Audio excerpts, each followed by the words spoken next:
March two Dhaka তথা long March আগামীকালকে ঢাকায় সোমবার 5 তারিখে অনুষ্ঠিত হবে। পূর্বে যেটা ঘোষণা করেছিল 6 তারিখ, সেটা বিশেষ বিবেচনায় আগামীকালকে নিয়ে আসা হয়েছে। অতএব আপনারা দ্রুত লাইভটি শেয়ার করুন এবং মানুষকে জানিয়ে দিন, তাড়াতাড়ি আপনারা সবাইকে উদ্বুদ্ধ করুন যাতে করে সবাই এই মুহূর্তে ঢাকা অভিমুখে রওনা দিতে পারে। প্রিয় সহযোদ্ধা ভাইরা, আপনারা জানেন যে বাংলাদেশে আজকেও প্রায় অর্ধশত মানুষকে এই ফ্যাসিবাদী খুনি হাসিনা সরকার তাদেরকে আজকের হত্যা করেছে, শহীদ করেছে। ঢাকা সহ বিভিন্ন প্রান্তে বাংলাদেশের সকল জায়গা আজকের রক্তে রঞ্জিত। এই মুহূর্তে আমাদের ছাত্র আন্দোলনের যারা নেতা ছিলেন, যারা এই মুহূর্তে বৈষম্য বিরোধী আন্দোলনের নেতৃত্ব দিচ্ছেন, তারা যে কর্মসূচি ঘোষণা করেছিলেন সেটা হচ্ছে 6 তারিখে লং মার্চ ঢাকা অভিমুখে তথা মার্চ টু ঢাকা, সেটাকে পরিবর্তন করে এখন 5 তারিখে করা হয়েছে। বিশেষ বিবেচনায় 5 তারিখ করা হয়েছে। যদি 5 তারিখ না করে তাহলে এই সরকার আজকে রাতে আগামীকালকের মিলে আরো গণহত্যা চালাতে পারে, বিদ্যুৎ বন্ধ করতে পারে, ইন্টারনেট বন্ধ করতে পারে।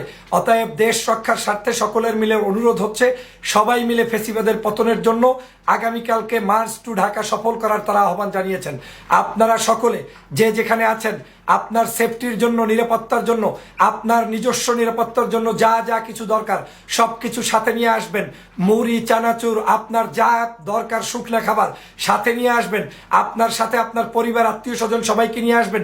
এখন যারা ঢাকার আশেপাশে আছেন তারা এখনই ঢাকায় প্রবেশ করবেন এবং আগামীকালকের সকাল থেকে শুরু করে বিভিন্ন প্রান্ত থেকে আপনারা ঢাকা শহর অভিমুখে আসবেন এবং ঢাকা ব্লক করে দিবেন। সমগ্র ঢাকার রাজপথ অলিতে গলিতে মানুষে একাকার করে দিতে হবে। অতএব আজকে এই মুহূর্তে যারা দূরে আছেন সবাই রওনা দিয়ে ঢাকার উদ্দেশ্যে চলে আসেন। রাত ভর ঢাকাতে মানুষ থাকবে। এখন আর আমাদের পিছনে যাওয়ার কোনো সুযোগ নেই, মানুষের আর পিছনে যাওয়ার কোনো সুযোগ নেই। ভিডিওটি শেয়ার করে দিন।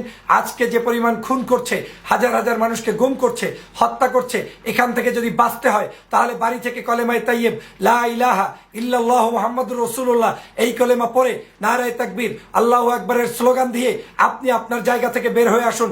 আমি বাংলাদেশের সমগ্র পীর, মাশায়েখ, ওলিয়া উলিয়া, আমাদের এখানে কওমি আলিয়া, হেফাজতে ইসলাম, জামাতে ইসলাম, বিএনপি, অন্যান্য সকল দল, দেশপ্রেমিক নাগরিক, হিন্দু, মুসলিম, বৌদ্ধ, খ্রিস্টান, শিক্ষক, সুধী, ছাত্র, বাংলাদেশের সমগ্র নায়ক, নায়িকা, গায়ক, গায়িকা, শিল্পী সবাইকে অনুরোধ করছি, আপনারা সবাই আগামীকালকের এই মার্চ টু ঢাকা সফল করুন। আজকের এই মুহূর্তে যে যেখানে আছেন সেখান থেকে বেরিয়ে পড়ুন, সেখান থেকে বেরিয়ে পড়ুন, সেখান থেকে বেরিয়ে পড়ুন। সব পরিবারের লোকজনদেরকে নিয়ে এই মুহূর্তে ঢাকায় আসুন। ফ্যাসিবাদ আজকেও প্রায় অর্ধশত মানুষকে হত্যা করেছে, অর্ধশত মানুষকে আজকেও হত্যা করেছে। ওদের হত্যার হাত থেকে যদি আপনার সন্তানকে, দেশকে বাঁচাতে চান, মানুষকে বাঁচাতে চান, তাহলে আপনাকে এখনই বের হয়ে আসতে হবে। আপনাকে এখনই এই মুহূর্তে ফ্যাসিবাদের বিরুদ্ধে কথা বলতে হবে। এই মুহূর্তে আপনাকে আর ঢাকার রাজপথ দখল দিতে হবে। অতএব প্রিয় সহযোদ্ধা ভাইরা, যে যেখানে আছেন ভিডিও শেয়ার করে জনগণকে সম্পৃক্ত করুন, জাতিকে সম্পৃক্ত করুন, বাংলাদেশের নাগরিকদেরকে সম্পৃক্ত করুন এবং সম্পৃক্ত করার মধ্য দিয়ে ফ্যাসিবাদের কবল থেকে বাংলার নাগরিকদেরকে রক্ষা করুন।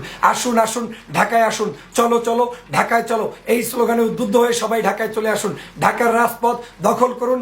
আজকের আগামীকালকের মধ্যে ফ্যাসিবাদের পতন নিশ্চিত করে তারপরে বাড়ি ফিরবেন। আসুন শহীদি তামান্না নিয়ে, আসুন দেশ রক্ষার জন্য। যদি আপনি ঘরে বসে থাকেন, ঘরে বসেও আপনাকে মেরে ফেলবে। তার চাইতে রাস্তায় আসুন, রাস্তায় বসে সবাই মিলে হয় মরবো না হয় বাঁচবো। আসুন বাংলাদেশের সকল নাগরিকদের অধিকার প্রতিষ্ঠায় মার্চ টু ঢাকা সফল করি। আগামীকালকেরই মার্চ টু ঢাকা সফল করি।